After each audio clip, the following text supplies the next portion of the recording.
今天是2024年10月11日，再也又来给大家送上一份热乎乎的中国经济崩溃报告。上证综指午后跌幅扩大至 3%， 逼近3200点；深证成指跌破1万点，跌幅扩大至 4.56%； 创业板指数跌 5.7%， 北证50指数跌近 10%。这几天，中国股市可谓是上演了一出惊心动魄的过山车大戏，让无数韭菜们肝肠寸断，钱包抽搐。先说说这惊魂一跳的股灾。10月9日 ，A 股三大指数集体暴跌，上证指数重挫 6.62%， 创下近4年来最大单日跌幅；深证成指更是惨不忍睹，暴跌 8.15%。至于创业板，更是跌出了新高度，暴跌 10.59%。这一天，超过5000只股票集体跳水，场面之壮观，堪比泰坦尼克号沉没。这场股灾来得又快又猛，把刚刚入场的散户们打了个措手不及。据统计，仅在11长假期间，就有近100万散户开户入场，其中某头部券商一家就吸引了近30万新韭菜。这些新手中，80后、90后是主力军，甚至还有不少00后小朋友。可怜的娃们刚进股市就遇上这么大的风浪，怕是要留下心理阴影了。有网友哭诉，昨天刚买的就赔了，这股市也太不给面子了。可不是吗？这哪是股市啊，简直就是抢钱呀！不过话说回来，这不正是红墙内的决策者一直在玩的割韭菜游戏吗？让我们来看看这次割韭菜行动的始末。从9月24日开始，红墙内的决策者突然宣布了一系列所谓的救市举措，降息降准，降低购房首付，向金融市场注入1万亿元流动性，甚至不惜斥资8000亿元来支撑股市。这一系列大手笔，不就是为了引诱老百姓把钱投进股市吗？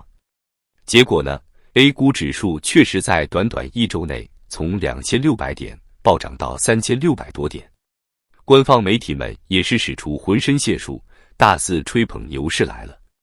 可怜的韭菜们信以为真，争先恐后的把钱往里送。但是好景不长，10月8日，中国发改委召开记者会，却并未如市场预期的那样公布万亿刺激经济方案。这一下就像给股市浇了一盆冷水，于是乎，我们就看到了9日那惨不忍睹的一幕。有分析人士一针见血地指出，这次操作股市的做法完全背离了金融交易的本质。这哪里是在搞经济啊，分明就是在大赌场里坐庄嘛。更有意思的是，就在股市暴跌的同一天，湖南的一家官方媒体突然报道了一个男子炒股60万只剩336元的惨案。这位名叫阿威的仁兄，从2016年开始炒股，最初还挺顺利，1个月能赚2万多。可好景不长，从2016年到2021年，他就亏了55万。为了翻本，他甚至把110多平方米的房子低价卖了。可结果呢？8年下来，60万本金只剩下336元，这可真是赔的只剩下裤衩了。这篇报道一出，立马引发网友热议。有人说口风变得真快，昨天还在鼓吹牛市呢，还有人吐槽，确实，这风向转得比刮风还快。更有老股民看透了真相，大 A 本来就是个赌场，赚钱永远只有一成人。说到这里，不得不提一下中国股市的一个特点，散户占比极高。据统计，截至2022年底，中国4638万个持股账户中，个人投资者高达4626万户，占比 99.73%。而且这些散户中，近 90% 是资本不超过100万元的小散户，其中将近一半的人资本甚至不到10万元。这么多散户，不就是现成的韭菜吗？据统计，在2015年那轮牛市中，仅占 0.5% 的顶级散户和机构法人就赚走了占总数 97.5% 的中小散户的钱。用一句大俗话来说，就是散户们辛辛苦苦赚的钱，最后都成了庄家的盘中餐。有专家警告说，这次股市大跌可能只是个开始。野村证券最新报告指出，中国股市狂热后的崩盘可能会重演2015年的悲剧。而更可怕的是，这次股灾背后隐藏的可能是整个中国经济的系统性崩溃。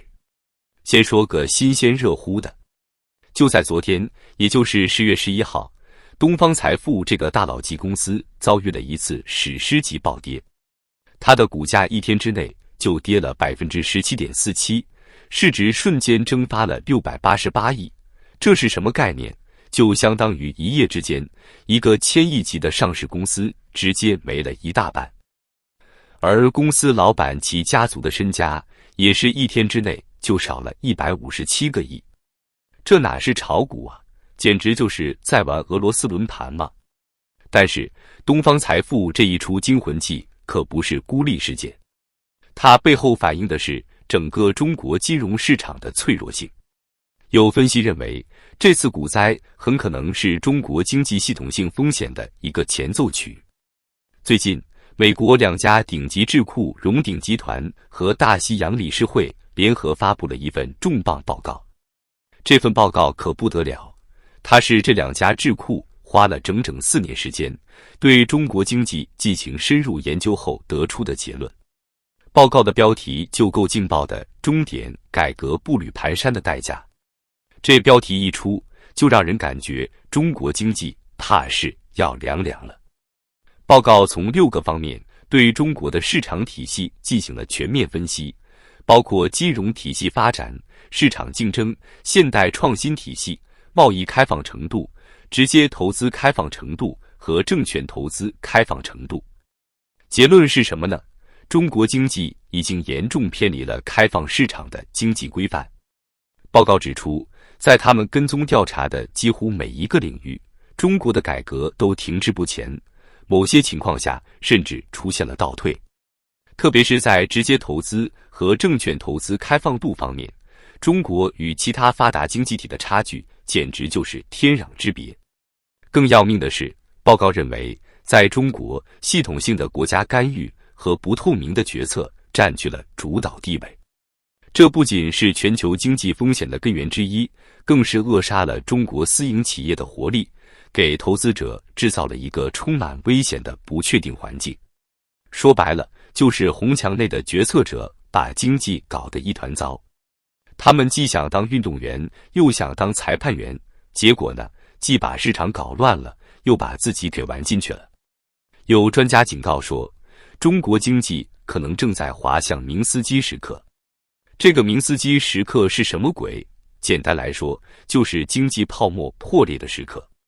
当经济中的债务累积到一定程度，资产价格就会突然崩溃，整个金融体系就会陷入危机。现在的情况是，红墙内的决策者为了刺激经济，不断的加杠杆、放水。但这就像是在一个已经吹得很大的气球上继续打气，迟早有一天，这个气球是要爆的。还有更吓人的，据说这次股市上涨，有不少年轻人是用网贷、信用卡借钱来炒股的。有人甚至扬言严正警告资本不要割我们，因为我们的钱都是信用卡、网贷，敢割我们，我们就敢不还，看谁是韭菜。这帮年轻人怕是把股市当成赌场了吧？但问题是，这赌场的庄家可是那些大人物啊！你们觉得你们能赢得了这个庄家吗？更糟糕的是，这种行为可能会引发一连串的金融风险。如果股市崩盘，这些借贷炒股的人还不起钱，那银行系统也可能会遭受重创。到时候就不仅仅是股市的问题了，而是整个金融体系都可能会崩溃。有分析认为，红墙内的决策者这次鼓动百姓入市，其实就是想割韭菜，想把老百姓手里的147万亿存款给套出来。可问题是，中国经济已经病入膏肓了，除了印钞票稀释老百姓的钱，他们拿不出真正的解决办法。更要命的是，国际对冲基金已经开始大举抛售中国股票了。据高盛集团的报告，在中国发改委让市场失望后，国际对冲基金抛售了创纪录数量的中资股票。这意味着什么？意味着聪明的国际资本已经开始撤离中国市场了。各位老铁们，看到这里，你们怕了吗？反正再也是有点慌了。不过话说回来，咱们普通老百姓也没啥好怕的，反正钱包里也没几个钱，大不了就是从没有变成更没有呗。好了，今天就聊到这里。你们觉得中国经济还有救吗？欢迎在评论区留言讨论。为了让更多人看到真相，记得帮忙点赞、订阅、转发、分享。咱们下期再见。